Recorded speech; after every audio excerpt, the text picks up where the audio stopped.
అందరూ ఉండగానే సభలో చాలా పెద్ద ఎత్తున విభజనని సమర్థించేవారు, వ్యతిరేకించేవారు తలపడ్డారు. దాంతో సభలో ప్రతిష్టంభన ఏర్పడింది. సభ నిరవధికంగా వాయిదా పడింది. ఆ రకంగా ఉన్నటువంటి ఢిల్లీలో ఉన్నటువంటి పరిణామాలు ఏమిటి, ఢిల్లీలో జరుగుతున్నటువంటిది ఏమిటి, ఢిల్లీలో ఉన్నటువంటి ముఖ్య నాయకులు ఏం చెప్తున్నారు అనేటటువంటి విషయం మీద కూడా ఇవాళ దృష్టి సారిద్దాం. ఇవాళ రాష్ట్రంలో తిరుపతి నుంచి ప్రజారాజ్యం పార్టీ అధినేత సమైక్యాంధ్రకు మద్దతుగా మొట్టమొదటిగా ఇవాళ నుంచి పర్యటన ప్రారంభించారు. ఆ రకమైనటువంటి పర్యటన, దాని ఆంతర్యం ఏమిటి, దాని తాత్పర్యం ఏమిటి, అది ఎంతవరకు వాంఛనీయం, అందులో ఉన్నటువంటి వారు ఆశించేటటువంటి ప్రయోజనం ఏమిటి అనేది, దాని ఔచిత్యం ఎంత అనే విషయాల మీద కూడా ఇవాళ దృష్టి సారిద్దాం. ఇవాళ విజయవాడలోను, అనంతపురంలోను అనేక రకాలైనటువంటి తీవ్రమైనటువంటి పరిణామాలు జరుగుతున్నాయి. వాటి యొక్క సారాంశం ఏమిటి, రాష్ట్రంలో ఇవాళ నెలకొన్నటువంటి పరిస్థితి మొత్తం మీద ఎటుగా దారి తీస్తోంది, ఏ దిశగా వెడుతోంది అనే విషయాల మీద మనం ఇవాళ దృష్టి పెడదాం. మనం చర్చను ప్రారంభించే ముందు ఢిల్లీలో పార్లమెంట్ సభ్యులు శ్రీ అనంత వెంకటరామరెడ్డి ఏమంటున్నారో వారి మాటలో ఒకసారి విందాం. ఇది ఏదో ఆస్తి కాదు, పంచుకోవడానికి ఎంత కూడా ఆ పదాలు వాడాల్సిన అవసరం లేదు. కలిసి ఉండాలనేది ఇప్పుడు అందరూ చాలా మంది ఉన్నారు. భారతదేశంలో కూడా విడిపోయించి పోవాలనే వాళ్ళు మనం కొంతమంది కూడా అంటారు. అది కాదు, ఇది ఒక భాషా ప్రయుక్త రాష్ట్రాలని చెప్పేసి కలిసి ఉన్నారు. ఎప్పుడంటే ఎవరంటే డిమాండ్ తీసుకొచ్చినట్లే కూడా డిమాండ్ కూడా తీసుకొచ్చి మాత్రం కూడా వీల్లేదు. మేము పార్లమెంటులో చాలా గట్టిగా కూడా చెప్పాం. ఈరోజు తప్పకుండా కూడా పరిష్కార మార్గం కూడా చెప్తుంది. కానీ అంతవరకు కూడా ఈ ఉద్యమం అనేది కూడా ప్రజలు కూడా చేస్తారు. ఈరోజు స్పాంటేనియస్ గా ప్రజలే ఉద్యమిస్తున్నారు. ఈరోజు కోస్టల్ ప్రాంతంలో కానీ రాయలసీమ ప్రాంతంలో కూడా మేము కూడా అందరూ కూడా జనం పక్కనే జనం యొక్క మన అభిప్రాయాల ప్రకారమే మేమందరూ కూడా ఉంటాం. విజయవాడలో ఆమరణ నిరాహార దీక్ష చేస్తున్నటువంటి పార్లమెంటు సభ్యులు శ్రీ లగడపాటి రాజగోపాల్ ఏమంటున్నారో వారి మాటలో విందాం. డిఎస్ గారు కాంగ్రెస్ పార్టీ గెలవస్తున్నారు 2009లో గెలిచింది. డిఎస్ గారు ముస్లిం ఓట్ల కోసం నిజామాబాద్ లో పోటీ చేస్తూ వాళ్ళేదో మెప్పించాలని చెప్పి హిందువుల సెంటిమెంట్ ని దెబ్బతీశాడు. కమ్యూనల్ సెంటిమెంట్ ని వాడుకుందామని చెప్పి డీసీలో ప్రయత్నం చేస్తే నిజామాబాద్, ఆదిలాబాద్, కరీంనగర్ 3 జిల్లాల్లో, ఎందుకంటే అందుకు ఆదిలాబాద్ లో కమ్యూనల్ ట్యాక్స్ వచ్చినాయి, కరీంనగర్ ఎప్పటి నుంచో ఉన్నాయి, ఆ 3 జిల్లాల్లో కాంగ్రెస్ కి బాగా దెబ్బతగిలింది. ఇవాళ ఆంధ్ర, రాయలసీమ, తెలంగాణ మధ్యన కూడా కాంగ్రెస్ పార్టీ అధ్యక్షుడు, యావత్ రాష్ట్రానికి అధ్యక్షుడు అతను శ్రీనివాస్ గారు అక్కడ ప్రకటన చేయడం నాకు చాలా మిత్రుడు, చాలా మంచివాడు, మా సన్నిహితుడు కూడా. నేను ఎన్నికల్లో రాకముందు ఆయన ప్రాంతంలో సేవా కార్యక్రమాలు చేశాను, మొన్న చేశాను. అయినా కూడా ఆయన ఎప్పటికైనా సరే కనువిప్పు తెచ్చుకొని వాస్తవం గ్రహించమని చెప్పండి. 2009లో ఎలాగైతే ఆయన స్టేట్మెంట్ 3 జిల్లాల్లో కాంగ్రెస్ పార్టీ తుడిచిపెట్టిపోయిందో, ఇవాళ ఆయన భావనతో దాన్ని అనవసరంగా దాన్ని అమలుపరచాలని కోరుకుంటే మటుకు ఖచ్చితంగా అన్ని ప్రాంతాల్లో కూడా దెబ్బతినే ప్రాంతం ఉంది. కాబట్టి ఒక పార్టీ అధ్యక్షుడిగా అన్ని ప్రాంతాల మనోభావాలు పరిగణ తీసుకుని ఆ తర్వాత ప్రకటన చేస్తే బాగుంటుంది అని కోరుకుంటాం. రాష్ట్ర కాంగ్రెస్ అధ్యక్షులు శ్రీ డి శ్రీనివాస్ ఆయన ప్రతిస్పందన కూడా విందాం.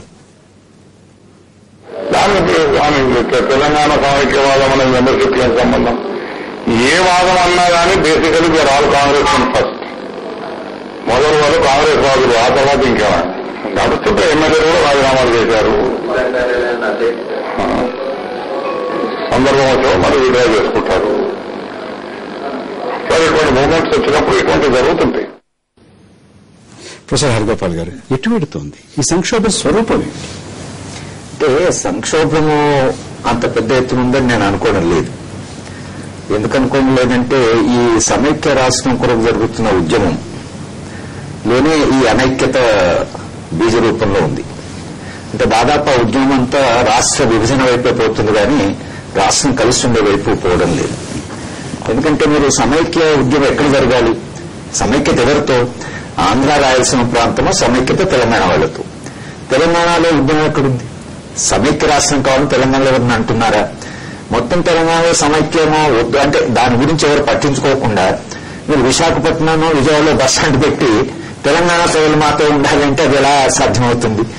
నిజానికి నేను అనుకోండి సమైక్య రాష్ట్రంలో విశ్వాసం ఉన్న వాళ్ళంటే జెన్యూన్ గా, నిజాయితీగా దాంట్లో నమ్మిన వాళ్ళు. ఇప్పుడు చిరంజీవి లాంటి వాడికి ఆయనకు ఫ్యాన్స్ గ్రూప్ ఉంది, చంద్రబాబు నాయుడుకు ఒక పార్టీ ఉంది, కాంగ్రెస్ లో కూడా ఎవరైనా సమైక్యవాదం అనుకుంటే వాళ్ళు తెలంగాణలో పర్యటించి తెలంగాణ ప్రజల మనోభావాలని లేదా తెలంగాణ ప్రజలని ఎందుకు సమైక్య రాష్ట్రం కావాలని వాళ్ళు ఒప్పించే బాధ్యత రాజకీయ పార్టీల మీద ఉంటుంది. కానీ ఇప్పుడు ఏమైంది, ఏ రాజకీయ పార్టీ కూడా తాను నిర్వహించవలసినటువంటి పాత్రను తాను నిర్వహించడం లేదు. అన్ని Praja Rajyam party, Telugu Desam party, BJP, Congress, ఈ 4 పొలిటికల్ పార్టీస్ ఏవైతున్నాయో అన్ని పొలిటికల్ పార్టీస్ కూడా షార్ప్ గా వర్టికల్ గా డివైడ్ అయిపోయాయి. దీనిలో ఏ పొలిటికల్ పార్టీ సమైక్య రాష్ట్రం కావాలంటున్నారు? అక్కడ అందరూ సమైక్య రాష్ట్రం కావాలంటున్నారు, ఇక్కడ వచ్చి తెలంగాణ ప్రత్యేక రాష్ట్రం కావాలంటున్నారు. చివరి నిమిషం నిర్ణయం వచ్చేదాకా తెలంగాణ రాష్ట్రం కావాలని అన్ని రాజకీయ పార్టీలు. నిజానికి సమైక్య రాష్ట్రంలో ఇప్పుడు విశ్వాసం ఉన్నవాళ్ళు ఈ 8 ఏళ్లు వాళ్ళు చేయాల్సిన పని ఏంటంటే, తెలంగాణ ప్రజా సమితి, తెలంగాణ రాష్ట్ర సమితి ఏదైతుందో ఈ ఉద్యమం నిర్మిస్తున్నప్పుడు దాని కౌంటర్ ఉద్యమం నిర్మించవలసిన బాధ్యత ఎవరైతే సమైక్య రాష్ట్రంలో ప్రజలంతా కలిసి ఉండాలి. అదే చాలా ఆదర్శమైనటువంటిది. అంటే నిజానికి విభజన కంటే సమైక్యత అనేది నిజంగా ఉదాత్తమైన ఆశయం. మనుషులు కలిసి ఉండాలి అనేది 2006 దాకా నేను సమైక్య సూత్రీకరణ వస్తుందంటే కోస్తా జిల్లాల్లోనూ రాయలసీమ జిల్లాల్లోనూ జరుగుతున్నటువంటి ఈ సమైక్య ఉద్యమం అనేది కృతకంగాను కృత్రిమంగాను డబ్బులు ఇచ్చి డబ్బులతో జరుగుతున్నటువంటిది, కొంతమంది పెట్టుబడిదారులు చేస్తున్నటువంటిది అని అలా కనపడుతుంది. అంటే నాకు 2 అనిపిస్తున్నాయి అనుకోండి. ఒకటి, కొంత జనంలో తీవ్ర అసంతృప్తి ఉంది. అంటే పిల్లలు ముఖ్యంగా విశ్వవిద్యాలయ విద్యార్థుల్లో అది ఆంధ్రంగా, ఎందుకంటే ఆ విశ్వవిద్యాలయాలు అన్ని వెళ్ళేవన్నీ దాంట్లో అడ్వైజరీ కమిటీలో ఉన్నామని. ఆ విశ్వవిద్యాలయాల పిల్లలను కలిసినప్పుడు కానీ, చదువుతున్న బోధన కానీ, అవకాశాలు కానీ, ఎంప్లాయ్మెంట్ కానీ, పిల్లలకు ఒక విశ్వాసం లేదు. అంటే భవిష్యత్తు మీద ఒక విశ్వాసం ఉన్న పిల్లలు కాదు. కనుక ఇది ఏమైపోయిందంటే వాళ్ళ అన్ని ప్రాంతాల్లో అసంతృప్తి అనేది యువతలో చాలా లోతుగా ఉంది. ఎందుకు ఈ అసంతృప్తి ఉన్నాయని వాళ్ళకి స్పష్టంగా తెలియదు. చదువుకున్న పిల్లలు నిజానికి తెలియాలి. అది తెలియకపోతే ఏం చేస్తారంటే రాజకీయ నాయకులు వెళ్ళేసి దాన్ని పగ్గున అగ్గిపుల్ల గీసి అంటు పెడుతున్నారు. ఇక్కడ మనం చూసాము ఉస్మాన్ యూనివర్సిటీలో, కాకతీయ యూనివర్సిటీలో అంత ఉధృతంగా ఉద్యమం జరిగింది. అలాగే తిరుపతి యూనివర్సిటీలో, మీకు ఆంధ్ర యూనివర్సిటీ కూడా అంతే ఉధృతంగా ఉద్యమాలు జరుగుతున్నాయి. కానీ 2 వైపుల విద్యార్థులకు కూడా కారణం ఇది కాకపోవచ్చు. ఇప్పుడు విభజన సమైక్యత కాకపోవచ్చు. తీవ్రంగా ఉన్న అసంతృప్తి అవుతుందో రేపు ఏ దారైనా తీసుకోవచ్చు, వాళ్ళు ఏ కాజుకైనా వాళ్ళు రావచ్చు. ఉద్యమాలు చేయడం అనేది యువతకు చాలా కానీ చేయించే వాళ్ళు ఎవరుతున్నారు, దాన్ని నడుపుతున్న వాళ్ళు ఎవరుతున్నారు, వాళ్ళు ఎంతో నిజాయితీగా ఉన్నారు, ఏ లక్ష్యం కొరకు నడుపుతున్నారు, పిల్లలకు భవిష్యత్తు, రాష్ట్ర భవిష్యత్తు అన్నా లేక తెలంగాణ భవిష్యత్తు అన్నా, పిల్లల చేసే ఉద్యమాల వెనుక ఉండేటువంటి లక్ష్యం ఏంటి? నిజంగా సమైక్య రాష్ట్రం అన్న వాళ్ళు పిల్లల్ని మీరు వెళ్ళి ఇప్పుడు ఇంటర్వ్యూ చేస్తే సమైక్య రాష్ట్రం ఎందుకు కావాలంటే ఒక 90% వాళ్ళు ఏం చెప్పలేరు. ఎందుకు కావాలంటే దానికి హైదరాబాద్ మాది, ఏదో చిత్తూరులో ఒక గృహిణి మహిళ హైదరాబాద్ నాది అని నడుస్తుంది. పాపానికి హైదరాబాద్ చూసిందో లేదో తెలియదు. అంటే ఇవన్నీ సెంటిమెంటల్ అయిపోతాయి. కానీ తెలంగాణ ప్రాంతంకి వచ్చే వరకు గత 8 ఏళ్లుగా ఉద్యమం జరుగుతుంది. కవులు, కళాకారులు, సాహిత్యం వచ్చింది, చారిత్రక పరిశోధన జరిగింది, దాని మీద ఒక నిరంతరమైన చర్చ జరుగుతుంది. కొంతవరకు తెలంగాణలో ఉండే విద్యార్థి కొంత బెటర్ ఇన్ఫార్మ్, కాజ్ గురించి బెటర్ ఇన్ఫార్మ్. సమైక్య రాష్ట్రం గురించి అంతే పెద్ద ఎత్తున ఒకవేళ అసలు మా చర్చ జరిగినా, లేకపోతే నిజానికి ఇప్పుడు మీడియాను కూడా నేను అనడం ఏంటంటే, ఇక్కడ ఆయన హంగర్ స్ట్రైక్ చేసినంత వరకు చూయించి ప్రజాభిప్రాయాన్ని మొబిలైజ్ చేశారు. నిజానికి నేను అనుకోవడం ఏంటంటే, ఇక్కడ ఉద్యమం జరుగుతున్నప్పుడు ఆ ప్రాంతం వాళ్ళని మనం అడగాల్సి ఉంది. మీడియా చేయాల్సిన పని ఏంటంటే, ఆ ప్రాంతం ఏమనుకుంటాను మీరు ఉద్యమం గురించి, ఇప్పుడు తెలంగాణ గురించి ఇంత ఉధృతంగా ఉద్యమం జరుగుతుంది, మన ఆంధ్ర రాయలసీమ ప్రాంతం యొక్క అభిప్రాయం ఏంటి అది అడగల. ఇప్పుడు రాయలసీమలో ఇక్కడ జరుగుతుంటే తెలంగాణ వాళ్ళని అడగడం లేదు. అక్కడ ఉద్యమం జరుగుతున్న మీరు ఏమంటానే దూర ప్రాంతాలకు వెళ్ళి గ్రామీణ ప్రజల అభిప్రాయాలని ఉద్యమం జరుగుతున్న ప్రకారం దాన్ని ఎక్సైట్ చేసి, దాన్ని ఎగ్జాజరేట్ చేసి మీడియా చూస్తున్నారు. కానీ ప్రజల మధ్యన ఆరోగ్యంగా పనిచేయాలని మీడియా చేయలేదు.